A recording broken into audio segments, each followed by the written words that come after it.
Welcome to study with रूवर राजवीर। आज हम करने वाले हैं model activity task part 2 class 10 का मैथमेटिक्स। मैंने क्वेश्चन यहाँ पर लिख दिया है कॉपी में, आप लोग अच्छे से क्वेश्चन पेपर देख लेना। फर्स्ट क्वेश्चन है, वार्षिक 8% सरल ब्याज दर से किसी निश्चित परिमाण मूलधन के n वर्षों का सरल ब्याज यदि PNR बाई 25 रुपये हो तो मूलधन का परिमाण होगा। 4 ऑप्शन यहाँ पर दिए हुए हैं। तो दोस्तों सबसे पहले हम मान लेंगे, माना मूलधन प्रिंसिपल इक्वल टू कितना है, x है, ठीक है। और दर दिया हुआ है क्वेश्चन में 8%, समय है n वर्षों का, ठीक है ना। और गिवन है क्वेश्चन में, गिवन दिया हुआ है कि यहाँ पे सिंपल रिलेशनशिप कितना है, PNR बाई 25, तो वहाँ पे हम लोगों ने लिख दिया है। अब सरल ब्याज का फॉर्मूला क्या होता है, यहाँ पे सरल ब्याज का फॉर्मूला होता है PNR बाई 100 इक्वल टू, ये हो गया PNR बाई 25, ठीक है ना। P principal, N number of years और R है रेट ऑफ इंटरेस्ट, ठीक है ना। यहाँ पे PNR, सॉरी प्रिंसिपल को हम लोगों ने मान लिया था पहले x, ठीक है ना। तो यहाँ पे x पुट कर देंगे, x by 100 equal to PNR by 25। तो 25 से कट जाएगा 4 बार में, ठीक है। और यहाँ पे ऊपर में NR है, यहाँ भी NR है, NR आपस में काट देंगे। अब यहाँ पे हमारा बच रहा है x इक्वल टू, अब p से 4 में मल्टीप्लाई करेंगे तो हो जाएगा 4p। तो ये हो गया हमारा आंसर, है ना। मूलधन इक्वल टू 4p, हमारा आंसर हो जाएगा ऑप्शन नंबर बी। दूसरा प्रश्न है, दो लंब वृत्ताकार बेलनों की ऊंचाइयों के अनुपात 1:2 एवं उनके आधार के परिधियों के अनुपात 3:4 है। उन बेलनों के आयतनों के अनुपात निर्णय करो, ठीक है। तो सबसे पहले यहाँ पे हमने दो बेलन बना दिया है, ठीक है। जो ये वाला भाग देख रहे हो, ये बेलन का ऊंचाई कहा जाता है, और जो नीचे वाला भाग है, ठीक है ना, ये सर्ववृत्त का जो है इसको बोलते हैं परिधि, ठीक है। तो यहाँ पे दिया हुआ है बेलनों की ऊंचाइयों का अनुपात 1:2, हम यहाँ पे लिख लेंगे लंब वृत्ताकार बेलनों की ऊंचाइयों का अनुपात 1:2 है, ठीक है। अब यहाँ पर मानेंगे, माना बेलनों की ऊंचाई बराबर, इसको मान लेंगे h1 और दूसरा बेलन को मान लेंगे h2। हम h1 को लिख सकते हैं 1x, क्योंकि यहाँ पे अनुपात दिया हुआ है 1 और दूसरे बेलन का अनुपात दिया है 2, इसलिए इसको भी लिख लेंगे हम 2x, ठीक है। यहाँ पे दिया है उनके आधार के परिधियों का अनुपात 3:4 है, तो लिखेंगे परिधियों का अनुपात इक्वल टू 3:4। तो वृत्त फार्मूला क्या होता है, वृत्त की परिधि का फार्मूला क्या होता है, π/2πr होता है, ठीक है ना। तो यहाँ पे हम लिखेंगे दोनों वृत्तों की परिधियों का अनुपात, ठीक है। तो टोटल कितनी परिधि हैं, दोनों दो वृत्त हैं, तो इसको हम ऐसे लिख सकते हैं 2πr1 बाई 2πr2, ठीक है।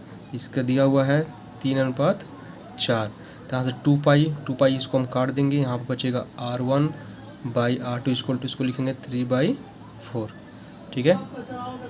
क्वेश्चन में दिया हुआ है हमको निकालने के लिए कि उन बेलनों के आयतनों के अनुपात निर्णय करो। बेलन का हमको क्या निकालना है, आयतन निकालना है। तो फॉर्मूला होता है बेलन का आयतन का फॉर्मूला होता है πr²h, ठीक है। तो क्वेश्चन में बोला है कि दोनों बेलनों के आयतनों का अनुपात निकालना है, ठीक है ना। तो यहाँ पर लिखेंगे इसलिए दोनों बेलनों का आयतन का अनुपात इक्वल टू, ठीक है। दो बेलन इसको हम लिख सकते हैं πr1² h1 बाई πr2 का होल स्क्वायर h2, ठीक है। तो यहाँ पाई से पाई कट जाएगा, यहाँ बचेगा r1 का whole square h1 by r2 का होल स्क्वायर h2। तो r1 का होल स्क्वायर r2 का होल स्क्वायर, इसको ऐसे लिख सकते हैं r1 बाई r2 का टोटल होल को स्क्वायर कर सकते हैं, H1/H2 यहाँ पे हम लोग लिख सकते हैं, ठीक है। तो H1 और H2 का हमारा मान है और R1 और R2 दोनों का मान यहाँ पे हम दिखाई दे रहा है आपको। H1 H2 का मान है 1x 2x और R1 R2 का मान है 3/4। तो यहाँ फिलअप कर देंगे R1 R2 के स्थान पर 3/4 का होल स्क्वायर इंटू 1x/2x। तो यहाँ से x कटेगा, इसका होल स्क्वायर तोड़ेंगे हो जाएगा 9, ये हो जाएगा 16 इंटू 1/2। इसको क्या करेंगे, मल्टीप्लाई करेंगे तो हो जाएगा 9/32 इक्वल टू 9:32। ये होगा बेलन के आयतन का आंसर।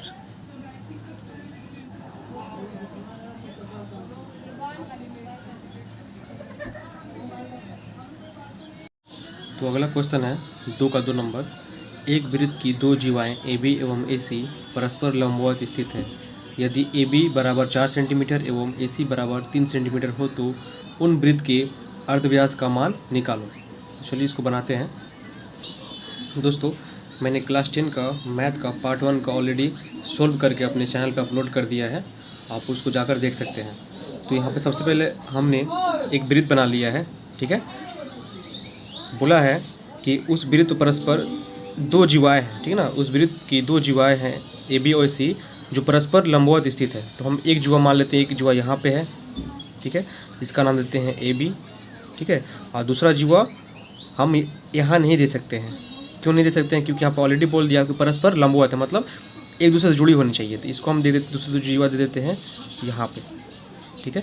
इसका हम नाम दे देते हैं AC। AB बोला है 4 सेंटीमीटर, ये हो गया 4 सेंटीमीटर, और AC बोला है 3 सेंटीमीटर, तो ये हो गया 3 सेंटीमीटर। तो बोला है तो उन वृत्त के अर्धव्यास का मान निकालो। तो देखिए वृत्त है, अब वृत्त का यहाँ पे एक केंद्र होता है और केंद्र से वृत्त के एक कोने से दूसरे कोने तक की दूरी को उसका व्यास बोलते हैं, ठीक है। तो यहाँ से यहाँ तक की हो जाएगा व्यास, लेकिन क्वेश्चन हमको निकालना है अर्धव्यास निकालना है, यानी कि यहाँ से लेकर यहाँ तक की आधी की दूरी निकालनी है। अब ध्यान से देखिए, एक वृत्त के अंदर एक कोण एक बना है त्रिभुज। ये त्रिभुज कौन सा है? ये है समकोण त्रिभुज। और समकोण त्रिभुज का मान यहाँ कितना डिग्री होता है? ये होता है 90 डिग्री। और उस कोण के तुरंत जो सामने वाला भाग होता है ना, उसको हम लोग बोलते हैं कर्ण। क्या बोलते हैं? कर्ण बोलते हैं। आज जो नीचे वाला ये भाग होता है इसको बोलते हैं आधार, ठीक है। आज जो ये हिस्सा होता है इसको बोलते हैं हम लोग लंब, ठीक है। तो इसका एक फॉर्मूला होता है पाइथागोरस थ्योरम का, कर्ण का होल स्क्वायर इक्वल टू लंब का होल स्क्वायर प्लस आधार का होल स्क्वायर। तो हमारा कर्ण है BC, तो यहाँ हो जाएगा BC का होल स्क्वायर इक्वल टू लंब है हमारा AC, हो जाएगा AC का होल स्क्वायर प्लस, और आधार है BC, तो हो जाएगा आधार है AB, तो यहाँ हो जाएगा AB का होल स्क्वायर, ठीक है। हो जाएगा BC का whole square equal to AC दिया हुआ 3 सेंटीमीटर, हो जाएगा 3 का होल स्क्वायर प्लस AB दिया हुआ 4 सेंटीमीटर, तो 4 का होल स्क्वायर। BC का whole square equal to 3 3 9, 4 4 16। BC का होल स्क्वायर इक्वल टू 25। अब यहाँ पे देखिए ये जो होल स्क्वायर है इधर आएगा तो क्या हो जाएगा? अंडर रूट हो जाएगा, तो हो जाएगा BC equal to under root 25। BC equal to 25 का अगर हम अंडर रूट तोड़ेंगे तो हो जाएगा 5 सेंटीमीटर, ठीक है। ये 25 सेंटीमीटर का स्क्वायर था, ठीक है। अब यहाँ पे देखते हैं आंसर में हमको क्या बोला। आंसर हमको पूछा है अर्धव्यास क्या है, मतलब यहाँ से यहाँ तक की दूरी कितनी है। हमने B और C यानी कि इन टोटल की दूरी हमने यहाँ पे निकाल ली है। BC 5 सेंटीमीटर, तो पूछा हमको आधी दूरी कितनी चाहिए, तो यहाँ पे कर देंगे, इसलिए अर्धव्यास इक्वल टू 5 इंटू 1/2, ये हो जाएगा 3.5 सेंटीमीटर आंसर। मूलधन के 2 वर्षों के सरल ब्याज एवं चक्रवृद्धि ब्याज क्रमशः 8,400 रुपये एवं 8,652 रुपये हो तो मूलधन एवं वार्षिक ब्याज दर निर्णय करो। तो दोस्तों ये क्वेश्चन नंबर 17 है, पेज नंबर 113 का अपनी बुक का, आप वहाँ से जाकर इसका देख सकते हैं, सेम क्वेश्चन है। तो क्वेश्चन 3 को मैंने सॉल्व कर लिया है, मैं आपको जल्दी से बता देता हूँ। सबसे पहले लिखेंगे 2 वर्ष का सरल ब्याज 8,400 रुपये, तो वहाँ से 1 वर्ष का हमारा सरल ब्याज निकल जाएगा 4,200 रुपये। अब चक्रवृद्धि ब्याज और साधारण ब्याज का इससे हम लोग अंतर निकालेंगे, ठीक है ना, 2 वर्षों का, तो निकलेगा 252 रुपये, ठीक है। अब क्योंकि 252 रुपये पहले वर्ष के ब्याज का ब्याज है, ठीक है। अब यहाँ पे 4,200 रुपये का 1 वर्ष का ब्याज 252 रुपये है, तो यहाँ से हम ब्याज दर निकाल लेंगे, ठीक है। ब्याज दर का फॉर्मूला होता है 100 × SI बाई P × T, तो ये हो जाएगा 100 × 256 रुपीज़ क्या है, हमारा सिंपल इंटरेस्ट था, और जो 4200 था क्या था, हमारा मूलधन था, क्योंकि जो 252 रुपये जो ब्याज है वो किस पर निकलता है, मूलधन निकलता थी, हमारा मूलधन हो गया था यहाँ पे। इसका कैलकुलेशन करेंगे तो आ जाएगा 6% रेट। अब निकालेंगे मूलधन, ठीक है। तो मूलधन प्रिंसिपल फॉर्मूला होता है 100 × simple interest by rate × time, तो यहाँ से हम सब मान पुटअप करेंगे, काटेंगे तो यहाँ आ जाएगा 17,000 रुपये, ठीक है ना। तो ये हमारा मूलधन 17,000 रुपये और दर आ गया 6%, ये हो जाएगा हमारा आंसर। यदि दिए गए द्विघात समीकरण ax² + bx + c + 0 where a is not equal to 0 में दो बीज मूल के अनुपात 1:r हो तो प्रमाणित करो कि b + 1 का whole square by r = b² by ac होगा। तो सबसे पहले हम मान लेंगे, माना दो बीज मूल का अनुपात अल्फ़ा एवं अल्फ़ा r है। यहाँ पे देखिए इसका अनुपात a/r दिया हुआ है, मतलब हमको ऐसा कोई अंक या फिर अल्फ़ाबेट मान लेना है कि उन दोनों को काटने के बाद हमारा 1:r आ जाए। जैसे अगर यहाँ पे हमने माना है अल्फ़ा और अल्फ़ा r, ठीक है, तो अगर इन दोनों को हमने यहाँ पे अनुपात में लिख दिया है, यहाँ से अल्फ़ा कट गया, ठीक है, और यहाँ पे ऊपर 1 बचा, नीचे में r बचा, और यहाँ पे इन दोनों का अनुपात कितना आ रहा है, 1:r आ रहा है। तो यहाँ पे हम इसको मान लेंगे अल्फ़ा और अल्फ़ा r, ठीक है। उसके बाद यहाँ पर देंगे दोनों मूलों का योग, ठीक है ना, मतलब अल्फ़ा और अल्फ़ा r था, ये हमारे दो मूल थे, इन दोनों मूलों का योग हम निकाल लेंगे, तो अल्फ़ा + अल्फ़ा r = इसका होता है -b/a होता है, ठीक है। तो इसको हम मान लेंगे, इसके यहाँ से हम कॉमन निकाल लेंगे अल्फ़ा, तो यहाँ से 1 बचेगा प्लस r बचेगा, -b/a होगा हमारा समीकरण 1। उसके बाद अब निकालेंगे, अब इन्हीं दोनों मूलों का हम निकालेंगे गुणनफल, तो दोनों मूलों का गुणनफल निकालेंगे अल्फ़ा × अल्फ़ा r = इसका होता है c/a, ठीक है ना। तो अल्फ़ा से हम मल्टीप्लाई करेंगे तो अल्फ़ा² r बचेगा और हो जाएगा c/a, इसको मान लेंगे समीकरण 2। अब अब जो समीकरण 1 है, इनके दायां और बायां दोनों पक्षों हम क्या करेंगे, इसको वर्ग करेंगे। तो यहाँ लिख दिए हैं समीकरण 1 में दोनों तरफ वर्ग करने पर, तो ये समीकरण 1 है, ये लेफ्ट साइड में वर्ग किए हैं और इसका राइट साइड में वर्ग किए हैं, तो हो जाएगा अल्फ़ा² 1 + r का होल स्क्वायर = यहाँ पे -b है, इसको स्क्वायर करेंगे प्लस b² हो जाएगा और नीचे हो जाएगा a²। इसको हम नाम देंगे समीकरण 3।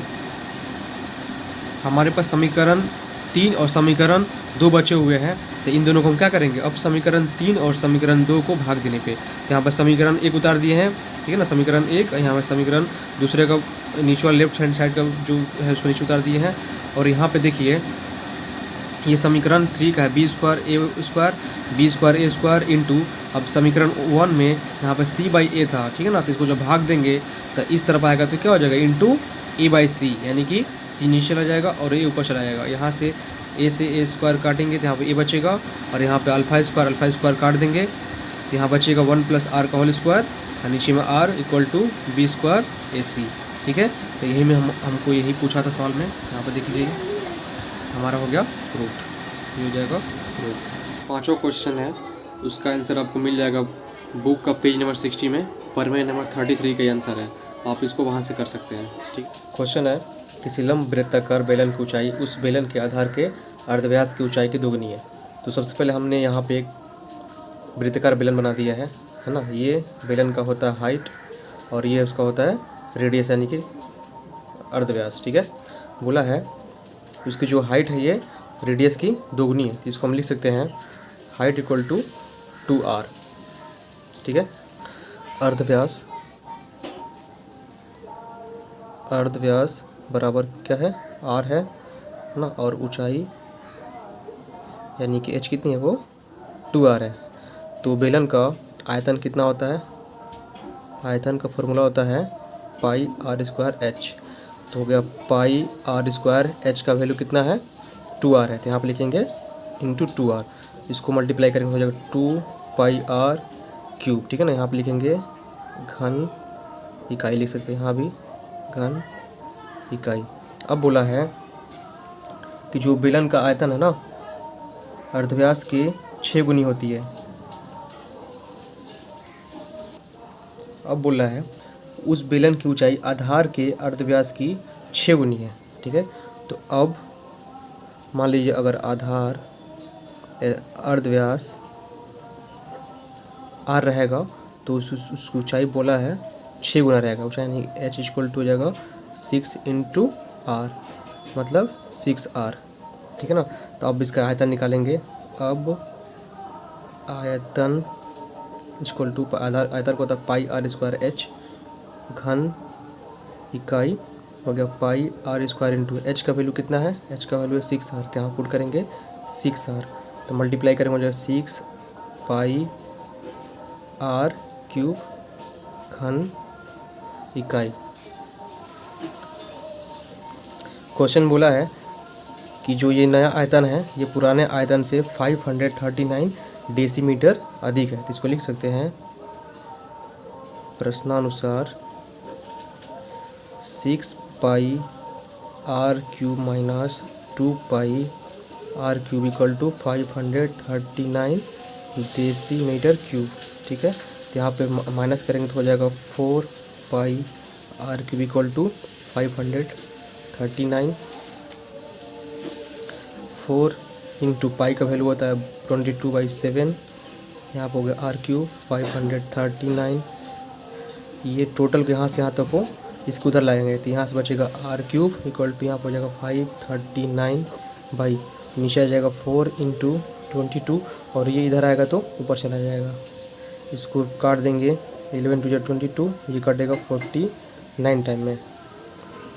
आप लिखेंगे आर क्यूब इक्वल टू 49 और 7 को मल्टीप्लाई करेंगे तो हो जाएगा 343, अब 4 2 जो हो जाएगा 8, तो इसको आर क्यूब है तो यहाँ पर आर रखेंगे और ये क्यूब इधर चला जाएगा तो हो जाएगा क्यूब रूट ओवर 343/8, 343 क्यूब होता है 7 का, 8 क्यूब होता है 2 का, तो यहाँ पे आर का वैल्यू हमारा निकल गया 7/2। अब यहाँ पे जो अर्धव्यास यानी कि रेडियस है वो क्या है, वो है यानी कि हाइट का 2 गुना है, ठीक है। और क्वेश्चन में हाइट ही निकालना है, हाइट पूछा है तो यहाँ पे करेंगे 2 इंटू आर का वैल्यू मेरे हमारा निकला है 7/2, यहाँ पर करेंगे 7/2, 2 से 2 कट जाएगा, यहाँ पर हाइट इक्वल टू हो जाएगा 7 डेसीमीटर आंसर।